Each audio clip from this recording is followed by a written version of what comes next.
please. So this is a quantitative research project on a program called the Accelerated Reader.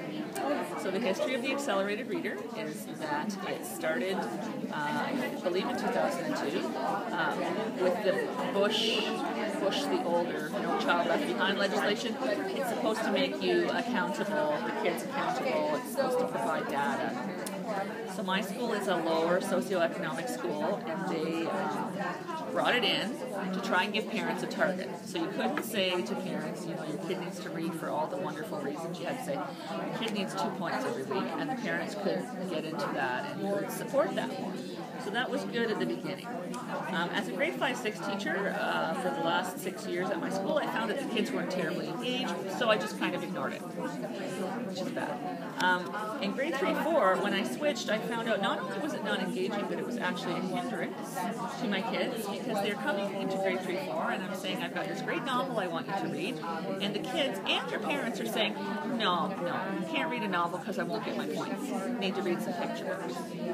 So I give a kid Harry Potter, and they read the first 10 pages, and it'd be great, and they come the next day, and I have a conference with them, and they're reading the Magic School Bus picture book, and I'm like, why are you doing that? My mom says I need points by Friday, or, no hockey. So when I realized it was becoming, actually standing in my way, I said, okay, I have to use my pebble in my shoe. So the program says that kids have to do 3 things in order to improve on this program. First, they're tested on a vocabulary test. It's multiple choice they pick on the computer. That assigns them a reading level. They have to pick books from that level or range. The range is determined by the program. They have to read in the range. They have to take a test every time they finish a book. It's a computer-based multiple choice test, knowledge-based. And they have to achieve a comprehension goal of 85 to 90% over the course of the term. So our school divides into quarters. So between quarter 1 and quarter 2, they would have to do all 3 of these things. And if they did, according to the company literature, their reading level would improve.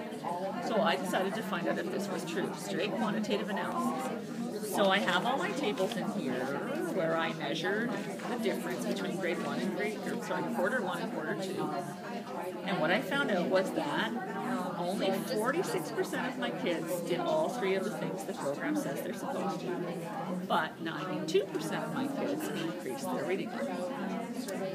So that means 2 things. That means that 46% of my kids, in spite of not doing what the program said, increased their reading level anyway. And the other 46% of the kids, my question now becomes, okay, they improved and they did everything the program said, but how do we know it's the program that did that? So my literature guru was a guy named Stephen Krashen, who started writing about it when it came out. And all along he says, I'm not saying it doesn't work or it does work. I'm just saying there's not enough data. So his job is kind of to attack all the studies that come out. So his first point is that a lot of the studies were written by the spouse of the CEO of this company. His second point is that there's a couple of studies that seem to say that kids who were on the program went up, but they don't know what else was going on. So just because they went up doesn't mean it was the program. So that was a new perspective for me, right? So that changed the way I looked at the data, because I think if I hadn't read his literature review, I would have said, oh, well, 46% of the kids went up because of the program, and 46% of the kids went up without the program. But now I'm saying, okay, I don't know about that other percent, because maybe it was the program and maybe it wasn't. So as a result of my research, what I wanted to do was, my class was a very small sample, it was only 14 kids.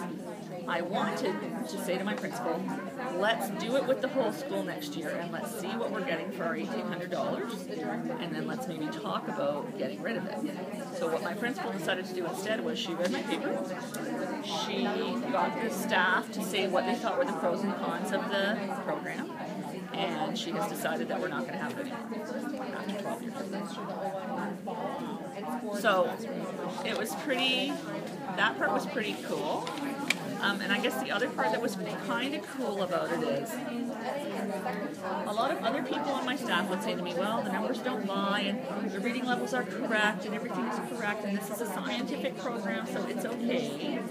So I don't know if I proved that numbers tell the truth or that numbers can lie. Or maybe I proved both those things. But I mean, there's numbers, two different interpretations. You can prove that you can manipulate numbers to say You can prove you can manipulate numbers. That's pretty interesting. Yeah, it's pretty interesting. And I think, to be fair, it's a thing that started out well and then went badly. And I say to my colleagues too, we don't need it because we have DRA now and we have balanced literacy now. It might have had a place in its time, but we don't need it. And I wonder if you were to speak with the people who originated it, if that really was their intent. You know what I mean? Like, You mean the people that brought it to school? no, Or the people who designed created it? the program, the people who designed the program. What really, it's kind of like literature circle. When we talk to, we hear Harvey Daniels talk, like he shudders at what's happened to literature circles because that was not his intention to have these designated roles, right? And this is what people have sort of manipulated or worked with it.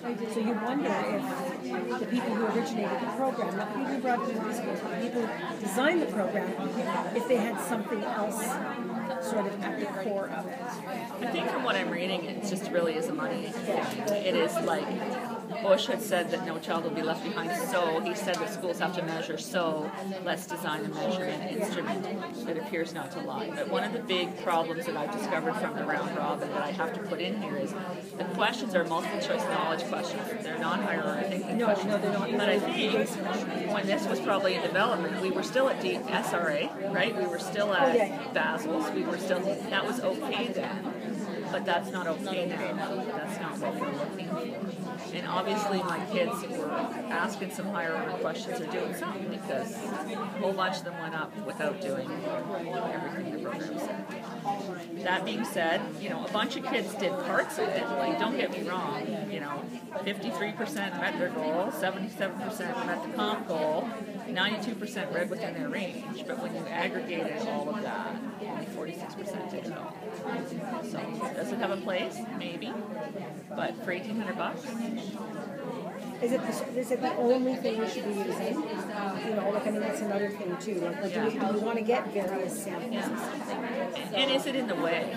Like, that was the most shocking thing for me. Not only was it not useful, it was a hindrance. Well, the fact that you're not a school to change its mind is Pretty scary. that's Well, I think it's more than accomplishment. I was going to say it's just evidence, right?